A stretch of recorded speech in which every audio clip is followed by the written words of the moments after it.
Yes. You want more? Yeah, it was. I said to the players before this game that we had to top perform. Maybe put our best performance out there because I think Arsenal have been so good this year.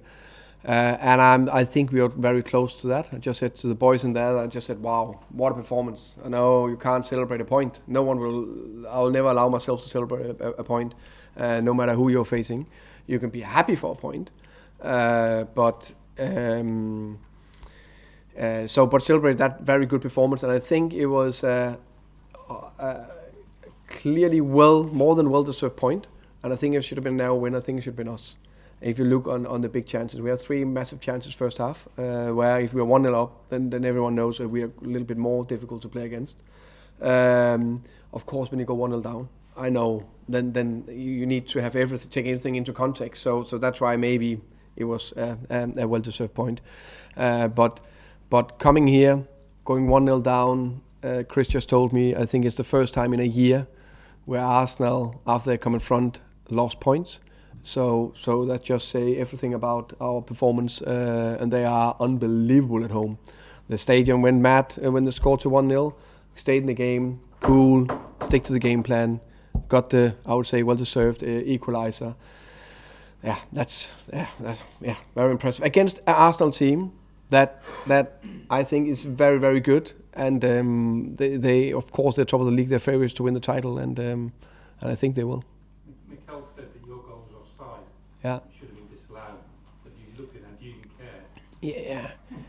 I mean, I think every week there is VAR decisions that are going marginally one way or another. I agree that when they kick the ball, Ethan is in offside position. Then, as far as I know, the football law, then the next question is, did he influence that we could cross the ball across? They decided it was not enough. I agree. When you play Arsenal, they seem to pick the same team every week with the same players, play the same way. Does that make it in some ways easier to plan how to play against them? In a way, yes, but they are very good at what they are doing.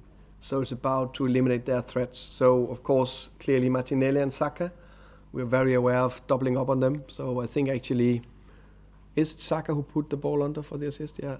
So one moment where we didn't have everything bang on, that was the moment where they scored. And now they put Trossard on instead of Martinelli, but he could easily have finished it. It's just as a coincidence. It's not the two wingers, potentially the two best or most informed wingers in the Premier League right now.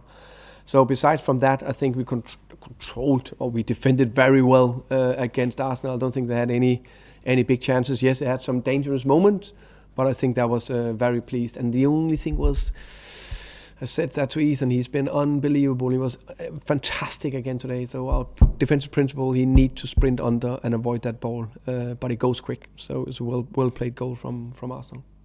So what was the difference between today and the game at home when you played against them? I can't remember if I said it, but I remember my feeling after the game was that we still performed to a 6-7 out of 10. It was still a decent performance. Arsenal that day hit a very high level, but I don't think they hit a higher level last time than they did today. I think probably a similar level.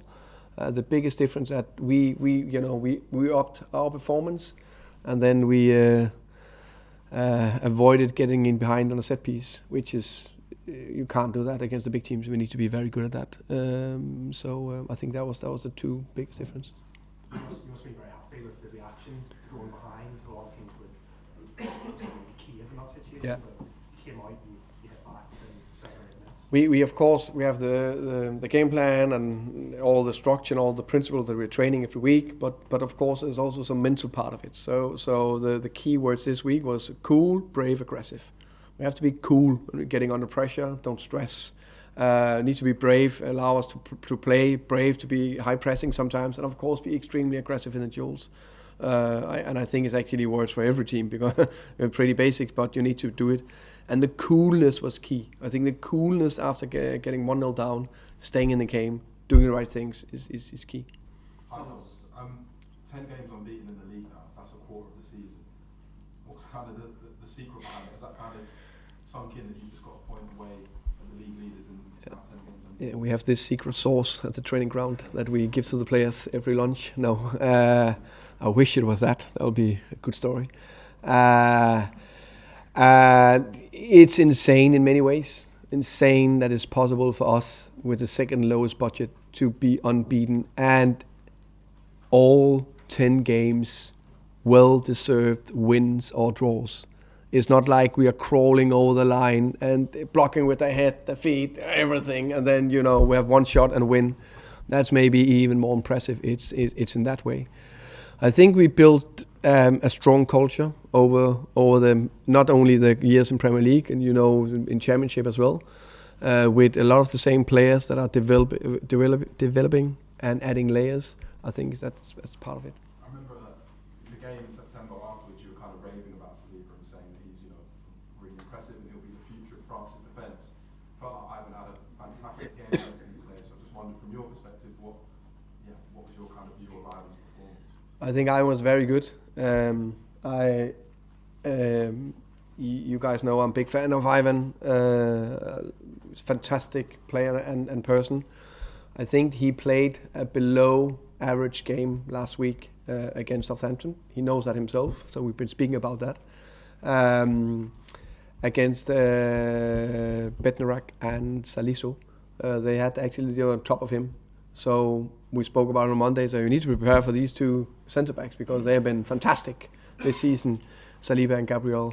So he was definitely, he's always on it, but there was an extra edge to him today, and he deserved a lot of praise. Thomas, David Raya came over to the sidelines quite a few times. Was that a tactical message or was that an injury problem by any chance? Just tactical. A few bits in terms of goal kicks, what do we do there, and a few bits on defensive area. Tom, I'm sure you, as part of your preparation of this game, would watch the Everton-Arsenal game from last week. Yeah. Did anything that Everton did you try to replicate today? I can see that how they got at Arsenal.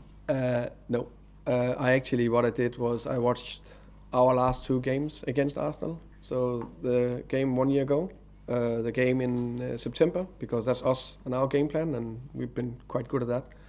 Then I actually watched bit of our game against City, even if then I watched 20 minutes of the Newcastle game here. There was one more game I watched, I can't remember, but actually not the Everton game. I saw it, before our game last time, so I didn't saw it, but I followed, and then I could see the structure he was trying to do. Sean Dyche, very, very good. So I knew we would do bit of the same game plan, just different structure. Thomas, could you tell us about the goal celebration or the message that was? Yeah, I think that's. I know we are, Arsenal is playing for the championship, and that's of course hugely important. But for the tribute that the players themselves have found out I didn't know about it actually. They found out and give that to Sergi. For that itself, I think it's fantastic that the goal stands because it was a very sad moment that when Sergi's mom passed away, he was very close with her. I said to the players that remember to worship and cherish life because it goes so quickly, and call your mom and tell you love her. What's the ambition now, Thomas, for the rest of the season? I mean, you're not far off the European places. Is that an achievable target? We want to end as high as possible. We sent that before the season. And we, that laser focus on the next game is so important. Before City, we just lost to Gillingham in a not top performance, and we were okay in the league but not top. So I think that laser focus we have had. What has we played 2 games before that? So I think So before City, we have drawn 2 games and we are okay. And now we are unbeaten in 10, 8 more, and I think we won, I can't remember, 6 or something like that. I can't 5 or whatever. So it goes so quickly. So if we are dreaming too much, we're allowed to dream, of course. I think it's important to dream. but it's so important we have laser focus and keep focus on the next game. Thomas, there were a couple of times, especially in the first half, where it looked like Ivan was shouting at a few players to kind of make runs. Is that just his drive and determination to make sure that the team win coming through in those moments? Big drive, big determination, no doubt about that. What do you think about Christopher Ayer today? I think he played a good game. Pleased. I think he's been so unlucky with injuries. So I think the game 2 weeks ago against Leeds played a very strong defensive game, and I think he added that layer again today. So yeah, pleased with him. Okay. Thank you Thank very you much, guys. everybody. Enjoy.